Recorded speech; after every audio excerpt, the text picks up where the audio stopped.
नमस्कार दोस्तों, कैसे हैं आप लोग। आई होप आप लोग अच्छे होंगे और आपकी तैयारी भी बेहतरीन चल रही होगी। आज की इस वीडियो में हम करंट अफेयर के साथ ही साथ जीके जीएस के भी मोस्ट इंपॉर्टेंट क्वेश्चन देखेंगे।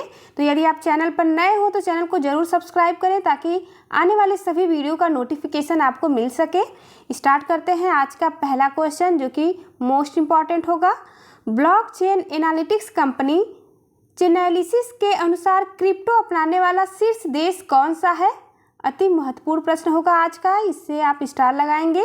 इसका राइट आंसर है क्रिप्टो अपनाने वाला शीर्ष देश है भारत यानी इंडिया। दूसरे स्थान पर नाइजीरिया है और तीसरा स्थान प्राप्त हुआ है इंडोनेशिया को। क्रिप्टो करेंसी क्या है, तो यह एक प्रकार की आभासी मुद्रा है जो कि कंप्यूटर या ऑनलाइन माध्यम से इसका देन लेन होता है। For example bitcoin.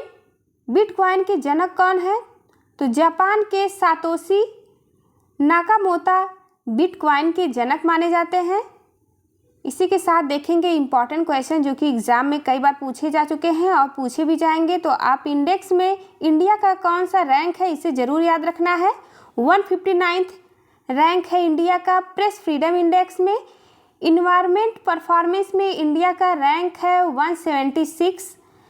134वां रैंक है एसडीआई इंडेक्स में। 108वां रैंक है लैंगिक असमानता में। 129वां रैंक है ग्लोबल जेंडर गैप इंडेक्स में भारत का और 109वां रैंक है एसडीजी में। ये सभी इंडेक्स जो कि बार बार पूछे जाते हैं इसलिए याद रखना है। ब्रिक्स में शामिल होने से कौन से देश ने इनकार कर दिया, तो 5 देश ब्रिक्स में शामिल हुए हैं पर अर्जेंटीना ने इसमें शामिल होने से इनकार कर दिया है। यह हाल ही में एक एग्जाम में पूछा भी गया है। महर्षि वाल्मीकि एयरपोर्ट कहाँ पर स्थित है, तो यह अयोध्या में है। आज का दूसरा प्रश्न है शोध उपग्रह चांद्रयान फर्स्ट को कॉल्म 100 रॉकेट से किसने लॉन्च किया है, तो यह ईरान के द्वारा लॉन्च किया गया है। आपको बता दें कि ईरान की राजधानी तेहरान है। राजधानी से प्रश्न पूछे जाते हैं तो राजधानी याद रखना है। आप बार बार इसे देखेंगे तो आपको याद भी हो जाएगा। इसे लॉन्च किया गया है किस व्हीकल से, तो लॉन्चिंग व्हीकल का नाम है क्वाम 100 रॉकेट। रिसर्च सैटेलाइट है यह। साथ ही आप याद रखेंगे तुर्की की राजधानी कहाँ है, तो तुर्की की राजधानी अंकारा है। मलेशिया की राजधानी कुआलालंपुर। सऊदी अरब की राजधानी रियाद है और ईरान की पूछा जाए तो तेहरान। पोलरिस डोन मिशन क्या है, जो कि बेहद चर्चित मिशन है, तो यह स्पेस एक्स के द्वारा फाल्कन 9 रॉकेट से इसे लॉन्च किया गया है। इसके द्वारा 4 अंतरिक्ष यात्री को स्पेस वॉक के लिए अंतरिक्ष में भेजा गया था जो कि सकुशल वापस पृथ्वी पर आ चुके हैं। अगला है इंपॉर्टेंट टॉपिक डेजर्ट साइक्लोन 2024। यह अभ्यास किन 2 देशों के बीच होता है, तो यह भारत और यूएई के बीच होने वाला अभ्यास है जो कि याद रखेंगे हाल ही में राजस्थान में हुआ। डेजर्ट साइक्लोन अभ्यास यानी एक्सरसाइज है जो कि भारत और यूएई के बीच होता है। मल्टी स्पोर्ट बीच गेम्स कहाँ पर हुआ, तो यह द्वीप में स्टार्ट हुआ है। द्वीप याद रखेंगे। आज का तीसरा प्रश्न विश्व ओजोन दिवस 2024 कब मनाया जाता है। अति महत्वपूर्ण है, इन्वायरमेंट में ये क्वेश्चन पूछे जाते हैं। तो विश्व ओजोन दिवस प्रत्येक वर्ष 16 सितंबर को मनाया जाता है। इस बार इसकी 30वीं वर्षगांठ थी। आपको बता दें कि 16 सितंबर 1987 को मॉन्ट्रियल प्रोटोकॉल हुआ था। इसी के याद में प्रत्येक वर्ष 16 सितंबर को ओजोन संरक्षण दिवस मनाया जाता है। ओजोन लेयर के संरक्षण के लिए 2024 की थीम याद रखना है मॉन्ट्रियल प्रोटोकॉल जलवायु क्रिया को आगे बढ़ाना, यह इसकी थीम है। ओजोन परत कहाँ पाई जाती है, तो यह समताप मंडल में पाई जाती है। ओजोन लेयर जो कि परावैंगनी किरणों से सुरक्षा करती है। 2024 का पहला चक्रवात अल्वारो ने कहाँ तबाही मचाई, तो यह मेडागास्कर में इसके द्वारा तबाही मचाई गई है। प्रवासी भारतीय दिवस कब मनाते हैं, तो प्रवासी भारतीय दिवस 9 जनवरी को मनाया जाता है क्योंकि 9 जनवरी को गांधी जी साउथ अफ्रीका से वापस आए थे। आज का चौथा क्वेश्चन नया घातक वेटलैंड वायरस WELV यानी वेल्व कहाँ खोजा गया है, तो यह चीन में खोजा गया है, जो कि एक घातक वायरस है जो वेटलैंड यानी गीले स्थान पर पाया जाता है। इसका लक्षण है बुखार, सिर दर्द के साथ ही न्यूरोलॉजिकल बीमारी हो जाती है इसके प्रकोप से।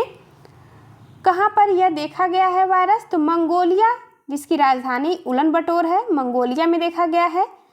न्यूरॉन क्या होता है? न्यूरॉन के बारे में याद रखेंगे, महत्वपूर्ण पॉइंट है। मानव शरीर की सबसे लंबी कोशिका न्यूरॉन होती है। विश्व हिंदी दिवस कब मनाते हैं? तो प्रत्येक वर्ष 10 जनवरी को विश्व हिंदी दिवस और 14 सितंबर को राष्ट्रीय हिंदी दिवस मनाया जाता है। अगला प्रश्न है 27वां राष्ट्रीय युवा महोत्सव कहाँ मनाया गया? तो यह महाराष्ट्र में इसका आयोजन हुआ था। यूनाइटेड कप 2024 की विजेता टीम कौन बनी? जर्मनी राइट आंसर होगा। आज का 5वां प्रश्न है टाइफून यागी, यागी है ना कि योगी, तो आप यागी ही याद रखेंगे। टाइफून यागी से प्रभावित म्यांमार, लाओस और वियतनाम की मदद के लिए भारत सरकार ने कौन सा ऑपरेशन शुरू किया है? तो ऑपरेशन सद्भाव नामक यह स्टार्ट किया गया है। टाइफून यागी जो कि संकट में मदद देने के लिए ऑपरेशन सद्भाव स्टार्ट किया गया है भारत के द्वारा। मेडिकल प्लस भोजन की सुविधा उपलब्ध कराई जाएगी। अगला प्रश्न याद रखेंगे, म्यांमार की राजधानी क्या है? तो म्यांमार की राजधानी नापीता है। लाओस की राजधानी वियंतिने है। वियतनाम की राजधानी हनोई है। आपको कई देशों की राजधानी भी यहाँ बताई जाती है, तो आप इसे बार बार सुनेंगे तो आपको स्वतः याद हो जाएगा। ऑपरेशन चक्र थर्ड क्या है? यह सीबीआई के द्वारा स्टार्ट किया गया है साइबर क्राइम पर रोक लगाने के लिए। अटल सेतु का उद्घाटन किया गया है मुंबई में। ये क्वेश्चन हाल ही में बीपीएससी टीआरई 3 के एग्जाम में पूछा गया था। इसकी लंबाई कितनी है? तो ये भी याद रखेंगे, 21.8 किलोमीटर इसकी लंबाई है। छठा क्वेश्चन है, हाल ही में भास्कर प्लेटफॉर्म लॉन्च करने की घोषणा किसने की है? तो वाणिज्य उद्योग मंत्रालय के द्वारा भास्कर प्लेटफॉर्म लॉन्च करने की घोषणा की गई है। पीयूष गोयल इसके मंत्री हैं। स्टार्टअप इकोसिस्टम को मजबूत करना इसका मुख्य उद्देश्य है। प्रश्न है स्टार्टअप दिवस कब मनाते हैं? तो प्रत्येक वर्ष 16 जनवरी को स्टार्टअप दिवस मनाया जाता है, क्योंकि स्टार्टअप इंडिया मिशन स्टार्ट किया गया था 16 जनवरी 2016 को, तभी से स्टार्टअप दिवस के रूप में 16 जनवरी को सेलिब्रेट किया जाता है। प्रश्न है इंटरनेशनल खेल व्यक्तित्व पुरस्कार 2023 से यूएई ने किसे सम्मानित किया? राइट आंसर होगा इन्फेंटिनो, जो कि वर्तमान में फीफा के हेड भी हैं। 7वां प्रश्न, बेल्जियम इंटरनेशनल का महिला एकल का खिताब जीता है, किसने जीता है? तो इसके विजेता बने हैं अनमोल खरब। इनका पहला इंटरनेशनल यह खेल था जिसे इन्होंने जीत लिया है। बेल्जियम की राजधानी कहाँ है? तो बेल्जियम की राजधानी ब्रुसेल्स है। ब्रुसेल्स में ही नाटो और यूरोपियन यूनियन का हेडक्वार्टर भी है। बैडमिंटन में Uber cup plus Thomas cup किसने जीता? तो ये दोनों विजेता चीन बना है। उबेर कप और थॉमस कप दोनों जीता है चीन ने। विश्व इकोनॉमिक मंच की 54वीं बैठक कहाँ हुई? तो यह दावोस में, प्रत्येक वर्ष यह दावोस में ही इसकी बैठक होती है। दावोस स्विट्जरलैंड में स्थित है। मकरविलक्कू त्यौहार जो कि सबरीमाला मंदिर में सेलिब्रेट किया जाता है, यह कहाँ पर होता है? तो यह केरल में स्थित है सबरीमाला मंदिर। गरीबी में सर्वाधिक कमी करने वाला राज्य कौन सा है? तो इस एक इंडेक्स में देखा गया है गरीबी में सर्वाधिक कमी करने वाला राज्य उत्तर प्रदेश बना है। 8वां प्रश्न है आत्मकथा पॉलिटिक्स के 5 दशक लॉन्च करने का ये संबंध किससे है, यानी ये पुस्तक किसकी है, किसकी आत्मकथा है? ये बेहद इम्पॉर्टेंट है, आप इसको याद जरूर रखेंगे। पॉलिटिक्स के 5 दशक, इसके लेखक हैं यानी ये आत्मकथा है सुशील कुमार शिंदे की, जो कि पूर्व गृह मंत्री भी रह चुके हैं। धनु यात्रा त्यौहार कहाँ सेलिब्रेट होता है? तो उड़ीसा में चर्चित है, इसे याद रखना है। ग्लोबल फायर पावर इंडेक्स में इंडिया का रैंक 4था रैंक है। आज का 9वां प्रश्न है लुप्त प्राय उड़ने वाले मेढक रोकोफोरस स्यूडो मलाबा रिकस की खोज कहाँ हुई है? तो यह खोज केरल में हुई है, मालाबार तट पर। इसी के साथ अगला पॉइंट भी याद रखेंगे। तमिलनाडु में हाल ही में भारत की सेकेंड सबसे बड़ी तितली की प्रजाति खोजी गई है। तमिलनाडु में गुट निरपेक्ष आंदोलन का 19वें क्रम का सम्मेलन कहाँ हुआ? युगांडा में हुआ है। ऑपरेशन मार्गबार सरमाचर कहाँ पर चलाया गया है? तो ऑपरेशन मार्गबार सरमाचर पाकिस्तान में चलाया गया है। इंपॉर्टेंट पॉइंट है, नोट करेंगे, अति महत्वपूर्ण है, इस पे स्टार आप लगाएंगे। केंद्र सरकार ने 9वीं भारतीय राष्ट्रीय भाषा के रूप में अपनाने की घोषणा किस भाषा को किया है? तो राइट आंसर होगा फारसी भाषा को 9वीं भारतीय शास्त्रीय भाषा बनाने की घोषणा कर दी गई है केंद्र सरकार के द्वारा। फारसी जरूर याद रखना है। कौन कौन सी शास्त्रीय भाषा थे? 8, उनके नाम देख लेते हैं। तमिल, संस्कृत, तेलुगु, मलयालम, कन्नड़, उड़ीसी, प्राकृति, पाली और अब 9वीं शामिल होने वाली है फारसी। आज का 10वां प्रश्न है, यूएसए की फोर्ड मोटर कंपनी ने कहाँ फिर से अपना प्लांट प्रारंभ करने की घोषणा की है? तो यह राइट आंसर होगा तमिलनाडु में। यूएसए की यह कंपनी है जो कि भारत के चेन्नई में अपना प्लांट पुनः स्थापित करेगी।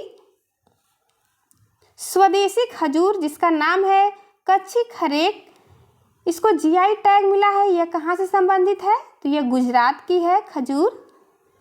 साथ ही हम जीके जीएस के 20 बहुत ही इंपॉर्टेंट क्वेश्चन देखेंगे जो कि आपको एग्जाम में देखने के लिए जरूर मिलेंगे, इसलिए आप इसका अच्छे से रिवीजन करिए, ध्यान से सुनिए।